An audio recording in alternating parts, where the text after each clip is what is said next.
सत्व गुण, रजस गुण, तमोगुण कुछ भी नहीं होगा। ठीक है, वहां तो ज्ञान भी नहीं होगा, अज्ञान भी नहीं होगा, अंधेरा नहीं है, कुछ भी नहीं है, केवल प्रकाश ही प्रकाश है वहां पे। ठीक है, तो वो जो अवस्था है वहां तो कुछ बुद्धि भी नहीं है ना। वो जब बुद्धि नहीं है तो ज्ञान किसके अंदर आपका उसमें टिकेगा। ठीक है, तो उस समय कुछ भी नहीं है, आपका खुद का अस्तित्व ही नहीं है, आकार ही नहीं है आपका कोई। आप निराकारी अवस्था में भावातीत है, कर्मातीत है।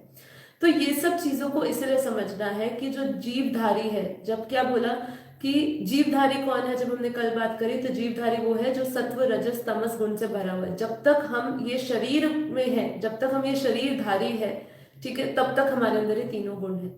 जिस दिन ये शरीर खत्म हो जाएगा उस दिन ये तीनों गुण खत्म हो जाएंगे।